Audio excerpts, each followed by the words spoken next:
한반도의 허리를 잘라둔 비무장지대. 그 비무장지대에는 아직도 수많은 지뢰가 존재하는데요. 국군 장병이 비무장지대 안에서 조금이라도 안전하게 작전을 수행하기 위해 지뢰를 제거하는 위험천만한 방법들을 아시나요?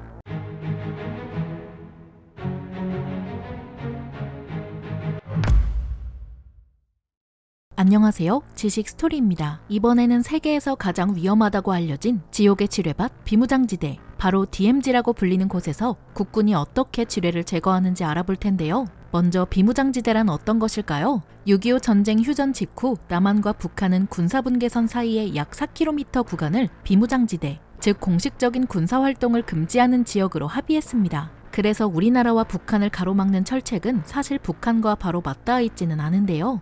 만약 철책과 북한이 붙어 있다면 양쪽의 경계병력이 자주 마주칠 테고 그들 사이에서 발생하는 아주 사소한 일이 쉽게 남북한 사이의 분쟁으로 확대될 수 있기 때문에 일부러 거리를 두어 완충지역이라는 것을 설정한 것입니다. 완충지역으로 합의된 4km 정도면 충분히 거리감이 있어서 마찰이 발생하기 어렵고, 만약 마찰이 발생하더라도 그 거리에서는 아무리 소총을 쏴봤자 서로에게 타격하기가 힘들어서 더 큰 사태를 미리 방지할 수 있는 것이죠. 이렇게 완충지대를 설정했지만 6.25 전쟁 직후의 휴전이라는 개념은 남과 북 모두에게 말 그대로 임시조치에 불과한 것으로 인식될 수밖에 없었는데요. 그래서 양측은 언제라도 다시 발발할 수 있는 전쟁에서 최대한 적군의 진격을 늦추고 스스로 방어할 수 있는 수단이 필요했습니다. 그리고 그 수단으로는 예나 지금이나 역시 지뢰만한 것이 없었죠. 그렇게 남과 북은 비무장지대로 설정된 구간에 엄청난 양의 대인 지뢰는 물론 대전차 지뢰까지 매설하기 시작했습니다. 양측의 지뢰 매설은 수십 년간 꾸준히 이어졌고 2022년 현재 DMZ에는 최소한 200만 개 이상의 지뢰가 매설되어 있다고 추정됩니다. 그런데 세월이 흘러 북한은 다시 대규모로 남한을 침공할 군사적 능력이 부족해지고 핵미사일과 같은 비대칭 전력으로 눈을 돌리게 되었는데요. 즉 북한이 전쟁을 벌인다고 할지라도 예전처럼 보병과 기갑 전력을 이끌고 비무장지대를 뚫어 남하할 수 없는 상황이 되었다는 것입니다. 게다가 비무장지대에서 끊임없이 작전을 수행해야 하는 국군 장병들이 너무 많은 지뢰 때문에 끊임없이 위협받는 상황이 펼쳐졌죠. 상황이 이렇게 되다 보니 수십 년 전 우리의 안전을 위해 깔아둔 지뢰들이 오히려 오늘날 우리의 안전을 위협하게 된 것입니다. 심지어 남북이 공동으로 참여하는 유해 발굴 작업에서는 지뢰 때문에 작업 현장에 도저히 인력을 투입하기 어려울 정도였죠. 그러자 최근에는 남한 측에서라도 예전에 살포한 지뢰를 다시 제거하는 방향으로 나아갔습니다. 그에 따라 지금 이 순간에도 최전방의 국군 장병들은 목숨을 걸고 DMZ 안에 수많은 지뢰를 차근차근 처리하며 안전한 통행로를 만들고 있는 것이고요. 그렇다면 지뢰를 제거하는 구체적인 방법은 무엇일까요? 크게 두 가지가 있는데요. 첫 번째 방법은 이전에 지식스토리에서 소개해드린 M9 에이스 장갑 불도저를 활용하는 방법입니다. M9 에이스는 1989년 미군이 도입한 전투용 불도저로 지뢰를 비롯한 각종 장애물 제거에 효과적인 장비이죠. 국군 역시 이 장비를 KM9 에이스로 개칭해 한국의 상황에 맞게 활용 중이어서 각종 대민 지원과 훈련 때는 물론이고 오늘 소개해드릴 지뢰 제거 작전에서도 자주 쓰이고 있습니다. 주로 부사관 한 명이 운용하는 KM9 에이스는 이미 자체적인 도저가 탑재되어 있지만 미클릭이라는 전문 지뢰 개척 장비를 함께 사용할 수 있기 때문에 지뢰의 위치를 미리 알고 있다면 수많은 지뢰를 한 번에 처리할 수 있어서 매우 효과적인데요. 하지만 국군이 KM9 에이스 장비만을 사용해 DMZ의 수많은 지뢰를 제거하기에는 너무나 큰 문제점이 남아 있습니다. 바로 절대적인 장비 수가 부족하다는 것입니다. 현재 국군은 약 200대의 KM9 에이스 장비를 운용 중인데 그중 수리 중인 장비, 대민 지원으로 활용되는 장비, 훈련용으로 남겨둔 장비 등을 제외하면 DMZ에서 지뢰 제거만을 위해 사용할 수 있는 KM9 에이스의 대수는 아무리 많이 잡아도 50대를 넘지 않습니다. 또 KM9 에이스 자체의 기술적인 한계도 큽니다. 아무리 야전용 장비로 제작되었다고 하더라도 산세가 험한 강원도 동부 전선에서는 이 장비를 운용하는 것 자체가 위험할 정도로 KM9 에이스는 경사가 급한 지대에서 안정도가 심각하게 떨어집니다. 안 그래도 각 사단에 한두 대밖에 없는 비싸고 귀한 장비라서 자칫 고장이라도 난다면 전시 상황에서 굉장히 곤란해지기 때문에 험준한 지대에서 함부로 사용하기란 더더욱 어렵죠. 결국 KM9 에이스는 이런 문제 때문에 DMZ 안에서도 평탄한 지대에서, 그것도 아군 GOP 근처에서 이미 지뢰지대의 위치를 확인했을 때 주로 사용합니다. KM9 에이스에 대해 더 궁금하신 분이 있다면 저희가 업로드한 영상을 참고해 주시면 감사하겠습니다. 그렇다면 평탄한 지역이 아니거나 지뢰지대의 위치를 미리 알 수 없는 경우에는 어떻게 할까요?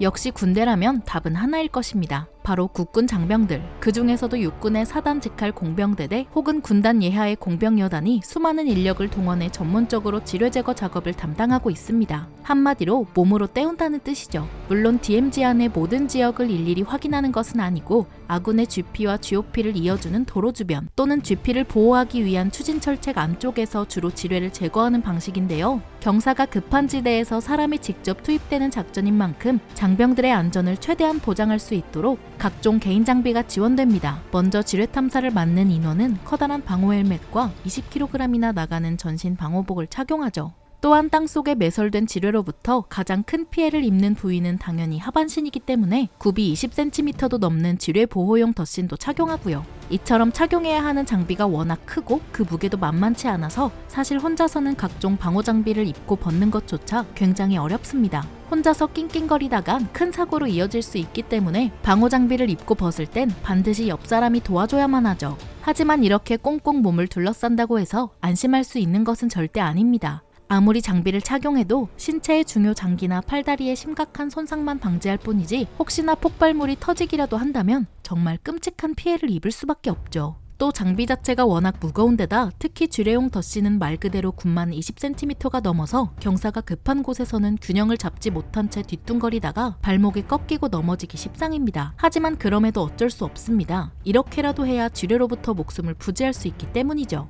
이 모든 장비를 완전히 착용했다면 이제 지뢰 탐지기를 들고 본격적으로 지뢰를 탐지하게 됩니다. 현재 국군이 주로 사용하는 지뢰 탐지기는 중량 12kg의 PRS-17K라는 공병 장비인데 말이 좋아 지뢰 탐지기지 탐지하는 대상이 금속 물체이기만 하면 무조건 반응하기 때문에 사실상 금속 탐지기와 크게 다르지 않습니다. 그래서 군 생활 경험이 있으시다면 현역 시절 굳이 공병이 아니었더라도 탐피를 찾으러 나간 긴급 상황에서 한 번쯤은 보셨을 익숙한 장비이기도 합니다. 이 지뢰 탐지기까지 준비되었다면 구체적인 작업은 다음과 같이 진행됩니다. 지뢰 탐사 임무를 맡은 장병이 앞서 말한 방호복을 입은 채 지뢰 탐지기를 들고 천천히 걸어가다가 지뢰를 비롯한 각종 금속 물체가 탐지되면 바로 헤드셋에 소리가 나기 시작하는데요. 이때 모든 작업이 일시적으로 중단되고 작업을 이끄는 팀장이 소리가 나는 위치를 조심스럽게 홈이나 낫으로 긁어내기 시작합니다. 최소 100kg 이상의 힘이 가해져야 터지는 대전차 지뢰와 달리 10kg의 힘만 가해져도 바로 폭발하는 대인지뢰는 살짝 건드리기만 해도 바로 큰 사고로 이어질 수 있기 때문에 땅속의 물체를 발굴하는 작업은 가장 긴장되고 위험한 순간이기도 하죠.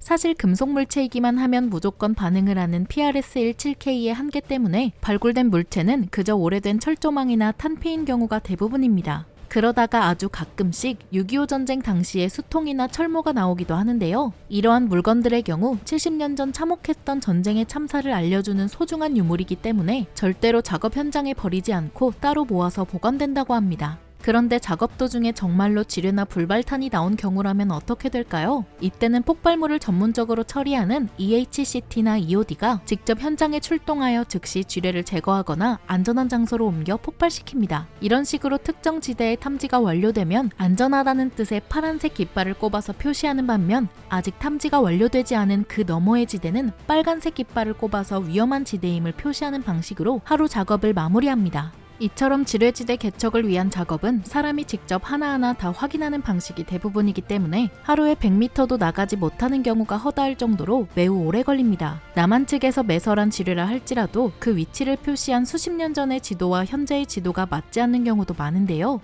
그 사이에 비가 와서 지뢰가 산의 토사물과 함께 유실되거나 작은 동물들이 이리저리 건드리고 갔을 수도 있기 때문입니다. 우리나라가 매설한 것도 이렇게나 찾기가 힘든데 북측에서 매설한 지뢰는 애초에 그 위치도 전혀 알 수 없을 뿐더러 국군의 지뢰 탐지기로는 아예 탐지가 안 되는 목함 지뢰인 경우도 많죠. 대표적인 사례로 2015년 북한이 매설한 목함 지뢰에 국군 장병 2명이 중상을 입은 안타까운 일이 있었습니다. 하지만 그럼에도 불구하고 수많은 국군 장병들은 DMZ가 조금이라도 더 안전한 공간이 될 수 있도록 불철주야 노력하고 있습니다. 21세기 들어 북한과 관계가 완화되는 시기에는 장병들의 노력을 통해 DMZ안 화살머리 고지 부근에서 남북의 공동 유해 발굴 작업을 위한 도로가 만들어지기도 했죠.